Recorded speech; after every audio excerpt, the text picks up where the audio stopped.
Souhaitez-vous obtenir des rendements faramineux qui écrasent les indices de référence? Cette vidéo est faite pour vous. Aujourd'hui, je vais présenter un fonds commun de placement qui a généré un rendement total de 500% depuis 2011 et qui a écrasé les indices de référence. Avant de poursuivre la vidéo, je vous souhaite la bienvenue sur ma chaîne. Je m'appelle Timothée, je suis conseiller financier dans un cabinet de gestion de patrimoine au Canada. Mon métier consiste à aider mes clients à construire des portefeuilles d'investissement qui maximisent leurs chances de générer un patrimoine suffisant pour vivre une retraite confortable.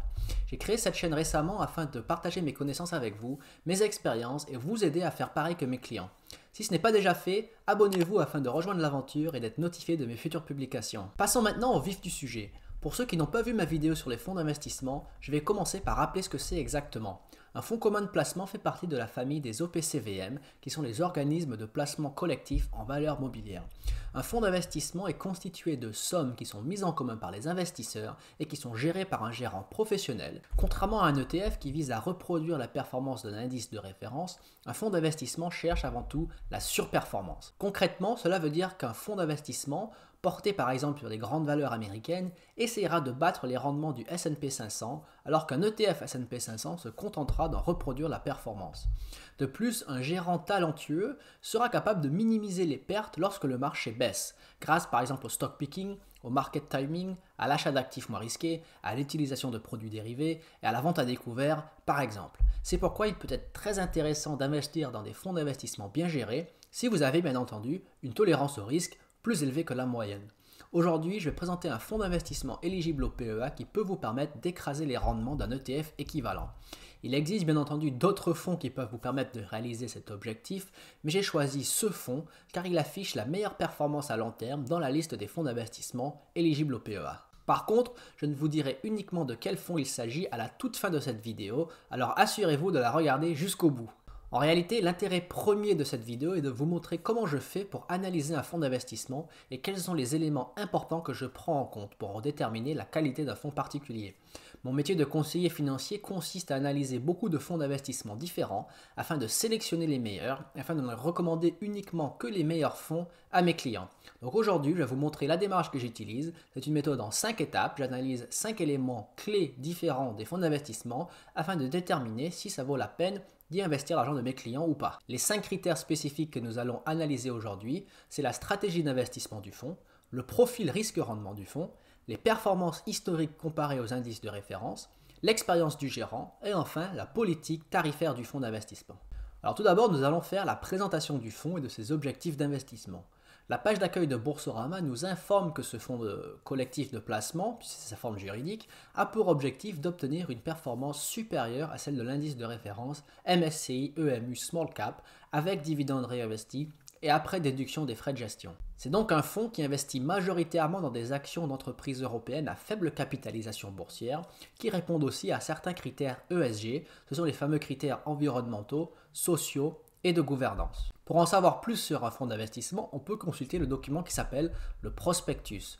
Le prospectus est un document qui présente les objectifs d'investissement du fonds, les stratégies mises en œuvre pour atteindre ces objectifs, le profil risque-rendement du fonds, les rendements historiques du fonds et la politique tarifaire du fonds, c'est-à-dire les différents frais qui sont prélevés sur votre capital chaque année. Bien que le prospectus soit un document assez court, d'environ 2 pages, le lire et le déchiffrer peut être assez intimidant parce qu'il contient beaucoup de jargon. Cela dit, il est important de savoir comment interpréter les informations essentielles de ce document, puisque c'est un document qui est légalement contraignant, car il sert avant tout à informer les investisseurs des caractéristiques spécifiques du fonds, pour savoir si les caractéristiques et les objectifs de ce fonds sont en adéquation avec vos objectifs d'investissement personnel et votre tolérance au risque. Le gérant du fonds ne peut pas changer les objectifs d'investissement sans obtenir le consentement des investisseurs. Dans la section Objectifs et politique d'investissement du prospectus du fonds d'investissement que nous analysons, on va obtenir des informations importantes, par exemple sur l'allocation d'actifs du fonds.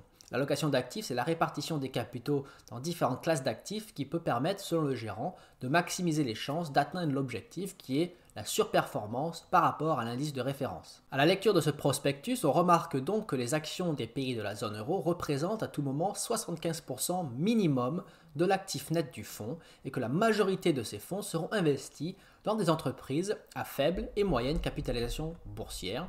Mais le gérant se réserve tout de même le droit d'investir dans des sociétés à plus grande capitalisation, et cela s'explique par le fait que, vu qu'il fait de la gestion active, il a besoin de pouvoir saisir toutes les opportunités qui se présentent en fonction des besoins tactiques ou des conditions économiques ou les conditions spécifiques du marché à un instant T. Le gérant a besoin d'une certaine flexibilité. C'est pourquoi le gérant peut aussi investir 10% du capital du fonds dans des marchés qui sont hors zone euro, et le fonds ne précise pas exactement s'il y a une délimitation géographique, donc on suppose qu'il n'y en a pas. Il peut investir aussi bien sur les marchés asiatiques que sur les marchés nord-américains, dans la limite de 10% du capital total qui constitue le fonds. Et ensuite, jusqu'à 10% du capital peut être investi dans des produits à revenus fixes, tels que les obligations et autres titres de créance. Donc si pour une raison X, le gérant estime qu'il a besoin d'investir dans certaines obligations d'État, peut-être parce que les taux sont intéressants, eh bien il peut le faire, il peut investir jusqu'à 10% du capital. Et de la même manière, il peut investir jusqu'à 20% de l'actif net dans des instruments dérivés, comme dans les options par exemple, que ce soit pour contrecarrer des risques liés aux fluctuations des taux de change, donc s'il est exposé à des actions étrangères, ou que ce soit par exemple pour sécuriser l'achat ou la vente de certains actifs financiers à un prix précis. Et après, voilà, on pourrait énumérer d'autres caractéristiques techniques de l'allocation d'actifs et des stratégies implémentées, mais en réalité, ce n'est pas vraiment le plus important. J'ai simplement énuméré ces différentes caractéristiques pour que vous puissiez prendre conscience que dans un fonds d'investissement, bien que la performance soit comparée à un indice de référence, le gérant n'est pas du tout contraint d'investir uniquement dans les valeurs de cet indice de référence. Donc si une société de gestion gère un ETF, elle est limitée vraiment à reproduire uniquement l'indice de référence, l'indice sous-jacent. Lorsqu'on parle d'un indice, par exemple Small Cap Europe, le gérant de l'ETF ne peut uniquement inclure des valeurs qui font partie de cet indice de référence en les pondérant de manière à répliquer l'indice le plus fidèlement possible. Dans un fonds d'investissement, ce n'est pas le cas. Le gérant possède quand même une certaine marge de manœuvre pour réaliser l'objectif de surperformance. C'est pourquoi il a le droit d'investir dans d'autres actifs qui ne font pas partie de l'indice de référence. L'allocation d'actifs et les marges de manœuvre tactiques sont donc définies à l'avance dans un cahier des charges strict afin d'éviter justement que le gérant prenne trop de risques avec les actifs des investisseurs et pour que les investisseurs soient conscients de l'utilisation de leurs capitaux dans la réalisation des objectifs du fonds d'investissement, puisque l'allocation d'actifs déterminée à l'avance doit correspondre à la tolérance au risque des investisseurs qui y placent leurs capitaux. Donc le gérant ne peut pas, par exemple, de lui-même investir 50% des fonds des capitaux du fonds d'investissement dans des produits à options. Cela est interdit, il doit s'en tenir aux limites qui sont définies dans le cahier des charges, dans le prospectus. Alors de fait, très peu d'investisseurs analysent les aspects techniques que nous venons d'analyser, mais j'ai énuméré les différentes caractéristiques ci-dessus afin que vous preniez conscience encore une fois que le fonds d'investissement n'est pas limité à investir uniquement dans les valeurs qui constituent l'indice de référence. Alors on passe maintenant à l'analyse du profil risque-rendement du fonds en question. On voit dans le prospectus et sur Boursorama aussi et sur Morningstar également que le fonds a un niveau de risque catégorisé 6 sur 7, ce qui en fait un fonds à risque très élevé. Théoriquement, cela veut dire qu'un fonds avec un niveau de risque plus élevé doit pouvoir générer des rendements potentiellement plus élevés afin d'en justifier l'investissement. Aucun investisseur rationnel ne va aller investir ses capitaux dans un fonds à haut risque s'il n'y a pas le potentiel de gros rendement derrière. Cela n'a strictement aucun intérêt. Un investisseur rationnel cherche à maximiser ses gains tout en minimisant son risque. Donc s'il a le choix entre deux fonds avec un rendement égal, il ira placer son capital dans le fonds où il y a le plus faible risque. Alors malgré le fait que les risques sont plus élevés, les gros rendements ne sont bien évidemment aucunement garantis. Sachez que le profil de risque d'un fonds peut évoluer un petit peu en fonction des actifs détenus dans le portefeuille à un moment T et en fonction des conditions du marché. Donc le profil de risque est indicatif, il ne faut pas le prendre comme quelque chose d'absolu et parfois aussi les notations de risque sont un peu exagérées par rapport au risque réel de ces fonds. Néanmoins, c'est quand même un bon baromètre si vous n'en savez pas trop sur votre tolérance au risque. Si vous voyez une tolérance au risque de 6 sur 7, sachez que c'est très élevé, plus élevé que la moyenne et que ça ne correspondra pas à quelqu'un qui a un profil de risque, une forte aversion au risque. Alors la question peut-être, comment arrive-t-on à la note de 6 sur 7 ? Cette note s'explique principalement par le fait que le portefeuille du fonds d'investissement en question sera en général majoritairement constitué d'actions à moyenne et à faible capitalisation boursière. Celles-ci font partie des actifs les plus risqués car ce genre d'action est en général très volatile, ce qui signifie que le cours peut varier énormément, ce qui augmente le niveau de risque auquel votre capital est soumis. Aussi, la gestion active est en soi très risquée puisque des mauvais choix de la part du gérant peuvent aboutir à des rendements faméliques donc à une sous-performance par rapport à l'indice de référence, et cela veut dire que le coût d'opportunité sera très élevé puisque vous auriez pu simplement placer votre argent dans un ETF qui aurait reproduit la performance de l'indice. En outre, le fonds est soumis à des risques spécifiques additionnels qui ne sont pas pris en compte dans la notation de risque de Morningstar et du prospectus. On peut citer par exemple le risque de liquidité qui est lié au marché des petites et moyennes capitalisations, puisque sur ces marchés, la liquidité peut être assez faible, ce qui augmente le profil de risque du fonds. On parle aussi des risques de crédit, la défaillance ou la dégradation de la qualité d'un émetteur, donc par exemple l'émetteur d'une obligation, si le gérant investit dans une obligation d'entreprise et que l'entreprise ne peut pas honorer ses obligations, donc payer les intérêts ou rembourser le principal, cela peut avoir un impact négatif sur le cours du titre puisque les capitaux investis seront perdus. On peut aussi citer l'utilisation des instruments financiers dérivés, donc par exemple des options, cela peut avoir un effet négatif sur le cours du titre et aussi augmenter ou diminuer la volatilité du titre. Alors, au vu des risques qu'on vient de voir, le fonds d'investissement conseille une durée de placement de 5 ans minimum pour se protéger contre la volatilité potentielle du cours du titre. Cela signifie que vous ne devriez surtout pas investir des sommes dont vous auriez besoin à court terme, car vous devez laisser le temps au gérant de générer les retours sur investissement attendus. Et d'ailleurs, beaucoup de fonds d'investissement à risque élevé conseillent un horizon de placement de 5 ans minimum, et il en va de même pour le fonds que nous analysons aujourd'hui. Alors une fois qu'on a analysé les objectifs et les stratégies d'investissement et le profil risque-rendement du fonds, on va passer à un aspect qui est peut-être le plus important de tous, ce sont les rendements historiques du fonds d'investissement.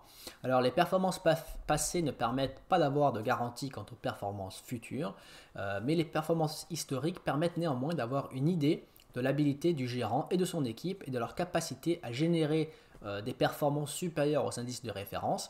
En général, si un fonds a eu d'excellentes performances par le passé, il a des bonnes chances d'avoir des bonnes performances dans le futur. Cela n'est bien évidemment pas garanti, mais néanmoins, c'est une bonne chose de voir une équipe qui sait ce qu'elle fait et qui a des stratégies qui marchent. Elles ont plus de chances quand même d'avoir des stratégies qui marcheront dans le futur. Alors le moins qu'on puisse dire, c'est que l'équipe de gestion réalise un travail formidable. Sur un an, la performance cumulée est de 35%, on peut le voir en bleu foncé sur le graphique suivant, contre 19% pour la catégorie, qui est en bleu clair sur le graphique. Et ensuite, la performance cumulée sur 5 ans est de 145% contre 56% pour la catégorie. La performance cumulée sur 10 ans est de 500% pour le fonds contre 200% pour la catégorie. On peut prendre l'ETF iShares Europe Small Cap en comparaison qui lui affiche une performance cumulée de 188% sur 10 ans. Donc le fonds d'investissement que nous analysons a eu un rendement total de 500% contre 188% pour un ETF similaire Europe Small Cap. Donc on voit là en soi, le potentiel d'un fonds d'investissement bien géré, c'est de générer des rendements qui sont largement supérieurs, qui écrasent complètement les indices de référence. Donc si vous avez investi dans un ETF à faible capitalisation, vous aurez eu un rendement de 300 points de pourcentage inférieur à quelqu'un qui aurait pris le risque d'investir dans un fonds d'investissement bien géré. Alors le fonds, comme on voit sur le graphique, le fonds surperforme les indices de référence depuis 2010 et cette surperformance s'est renforcée de manière considérable depuis 2015, ce qui suggère que l'équipe de gestion implémente des stratégies efficaces sur la durée, ce qui, il faut le dire, est extrêmement difficile à faire. J'ai déjà cité dans d'autres vidéos une étude de la société S&P qui montrait qu'en moyenne, au cours des 20 dernières années, 60% des gérants de fonds d'investissement sous-performent l'indice de référence qui est le S&P 500. Seulement 40% des gérants arrivent à obtenir une meilleure performance que les indices de référence. Donc il faut dire que la performance de l'équipe de gestion de ce fonds réalise un travail formidable et on attend de voir si ça va continuer à l'avenir. Comparons maintenant la performance du fonds avec l'indice de référence absolu qui est bien entendu le S&P 500. Comme vous avez certainement entendu dire, Warren Buffett dit que l'ETF S&P 500 est probablement le meilleur investissement à long terme qu'un investisseur peut réaliser. Comme il dit, un investisseur ignorant, donc qui n'est pas un professionnel, il investit régulièrement dans un ETF S&P 500 et Warren Buffett dit qu'il générera des meilleurs rendements que la plupart des gérants de fonds professionnels. Et les statistiques ne mentent pas, 60% des gérants de fonds sous-performent l'indice de référence, donc Warren Buffett a raison. Mais depuis 2014, on voit que le fonds d'investissement que nous analysons affiche une performance légèrement supérieure à l'ETF Lyxor PEA S&P 500 que vous voyez en vert sur le graphique et une performance quasiment égale à l'Amundi ETF PEA S&P 500 qui est en rouge foncé sur le graphique, ce qui est quand même assez impressionnant pour être noté. Ce fonds surperforme, même si c'est légèrement, le S&P 500. Alors les performances d'un fonds sont souvent le résultat direct du gérant et de son équipe. Dans cette vidéo, je ne vais pas évoquer le portefeuille actuel du fonds. En vérité, cela n'a qu'une importance secondaire puisque le fonds est géré de manière active et la composition du portefeuille change très souvent. En fait, la performance d'un fonds dépend bien sûr en premier lieu de l'expertise du gérant. Mais il ne faut pas non plus accorder trop d'importance au gérant. Ce n'est pas lui qui fait le trading au jour le jour. Son rôle consiste surtout à recruter une équipe d'analystes et de traders qui sauront atteindre les objectifs de performance tout en respectant le cahier des charges présenté dans le prospectus. In fine, le gérant est responsable de la performance et du respect des objectifs d'investissement. Le réel talent d'un gérant consiste donc à recruter les bons talents et à veiller à la bonne exécution de la stratégie du fonds. Donc les performances du fonds sont le résultat d'une équipe bien rodée, constituée d'analystes fondamentaux et d'analystes techniques, ainsi que de traders expérimentés, très habiles en stock picking et en market timing. Bien qu'il soit difficile de savoir précisément lequel de ces deux facteurs contribue le plus au succès d'un fonds, que ce soit l'un ou l'autre ou une combinaison des deux, il faut quand même mener une petite enquête et savoir à qui on a affaire. Alors le gérant actuel du fonds s'appelle Stéphane Frankel, c'est l'ancien directeur associé chez Tocqueville Finance qui est une filiale de la Banque Postale. Il a été nommé gérant du fonds d'investissement en question en 2020, donc assez récemment, mais c'est un gérant très expérimenté qui dispose de 20 ans d'expérience dans l'investissement en actions et 13 ans d'expérience dans l'investissement dans le secteur de la technologie. En France et au Japon, il a un historique de très bonne performance derrière lui. Au premier abord, il semble donc que ce soit un choix judicieux pour reprendre les rênes de ce fonds et maintenir les bonnes performances historiques. On ne sait jamais quel est l'effet d'un changement de gérance sur la performance d'un fonds, mais vu que le fonds a augmenté de 35% cette année contre 27% pour le S&P 500, on peut dire que le début de son mandat a bien commencé. Cela dit, chaque année, il faut évaluer la performance d'un fonds par rapport aux indices de référence pour voir si les performances sont en adéquation avec les risques et raisonnables par rapport aux indices de référence. Le dernier aspect que nous allons analyser aujourd'hui, c'est la politique tarifaire du fonds. Très important d'analyser la politique tarifaire car les frais ont des conséquences importantes sur la performance d'un fonds. Des frais trop élevés peuvent faire la différence entre surperformance et sous-performance. Un fonds facture en général 3 types de frais différents. En réalité, il en facture 2 sur 3, mais il existe 3 types de frais principaux qu'un fonds peut facturer.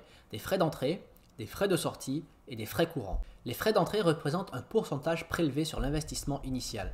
Le prospectus du fonds d'investissement que nous analysons nous informe que la société prélève des frais d'entrée qui sont de 10%, ce qui signifie que si vous souhaitez investir 1000 €, la société va prélever 100 € au titre de frais d'entrée et votre investissement net sera de 900 €.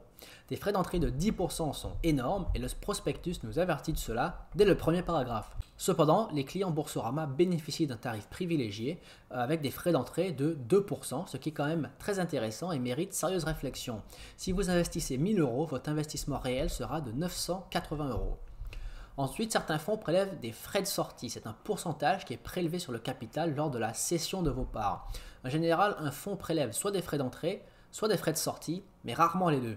Puisque ce fonds prélève des frais d'entrée, il n'y a aucun frais de sortie. On va passer tout de suite donc aux frais courants. Les frais courants, ce sont en réalité, c'est un autre nom pour les frais de gestion qui servent à rémunérer le gérant et son équipe, qui servent à payer les commissions des conseillers financiers qui vendent des parts du fonds à leurs clients, à payer les commissions lors de l'achat et la revente d'actifs, par exemple au broker. Donc vu qu'il s'agit de la gestion active, ces frais sont assez élevés et à payer diverses autres charges et impôts. L'ensemble de ces charges représente un certain coût, ce qui est donc englobé dans ce qu'on appelle les frais courants, ce qui explique pourquoi les frais des fonds d'investissement sont bien supérieurs à ceux des ETF. Les gérants d'ETF vont simplement répliquer la performance d'un indice et donc il y a assez peu de turnover dans le portefeuille d'un ETF puisqu'il s'agit simplement de pondérer les valeurs en fonction de leur poids dans l'indice sous-jacent. Donc un ETF, en fait, c'est de l'investissement passif, il n'y a réellement pas beaucoup de gestion derrière, tandis qu'un fonds d'investissement implique une gestion active, donc beaucoup d'implications de la part du gérant et de son équipe, c'est pourquoi les fonds sont beaucoup plus élevés. Les frais courants du fonds d'investissement que nous analysons sont de 1,89% annuel.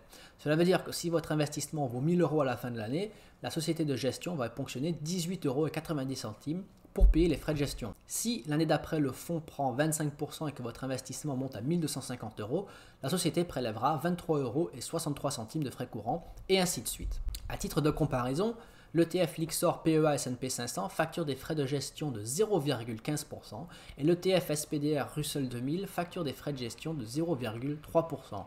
Cela veut dire que sur un capital de 1000 €, Lyxor ne prélève que 1,50 € et SPDR ne prélève que 3 € de frais, ce qui est une différence significative. Cette différence de frais signifie que le gérant du fonds d'investissement doit générer un alpha très élevé chaque année pour justifier l'existence de son fonds, sinon les investisseurs retireront leur capital et le placeront dans un fonds qui génère de meilleurs rendements. L'alpha, c'est simplement la surperformance réelle par rapport à la performance de l'indice de référence et à la valeur ajoutée que le gérant apporte à la gestion de son fonds. Maintenant, il est temps de révéler de quel fonds il s'agit. On parle ici du fonds d'investissement qui s'appelle le Groupama Avenir Euro N. Vous connaissez certainement Groupama, c'est l'entreprise d'assurance mutuelle, mais saviez-vous que Groupama propose aussi des produits d'investissement? C'est donc une société qui gère énormément d'argent et qui propose des fonds de qualité tels que le Groupama Avenir Euro N, qui est le fonds d'investissement sur Boursorama qui affiche la meilleure performance à long terme. Alors, que pouvons-nous conclure de l'analyse que nous avons menée aujourd'hui?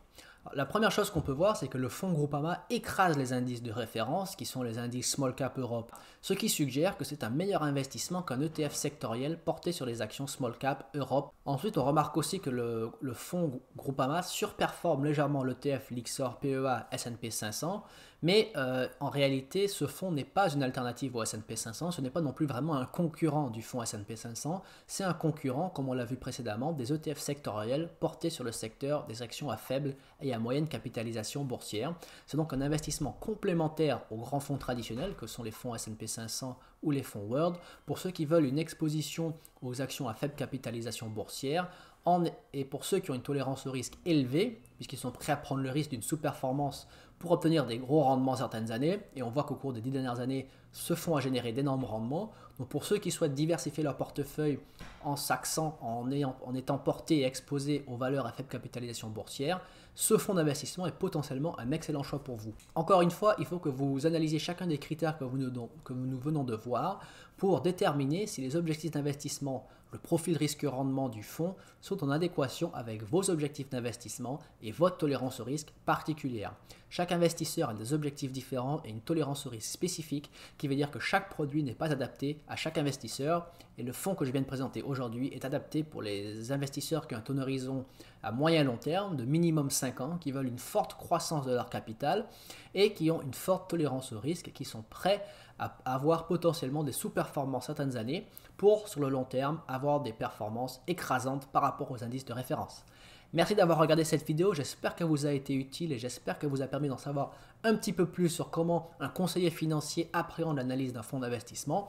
Laissez un pouce bleu si vous avez apprécié la vidéo, abonnez-vous à ma chaîne pour être notifié des futures publications et enfin, laissez un commentaire pour me faire part de vos avis, de vos opinions et de vos impressions sur ce fonds d'investissement. Investissez-vous dans des fonds d'investissement SICAV ou fonds communs de placement dans le PEA afin de booster vos performances. Quelles ont été vos expériences? Merci de me faire part de vos commentaires. Merci d'avoir regardé la vidéo et à très bientôt.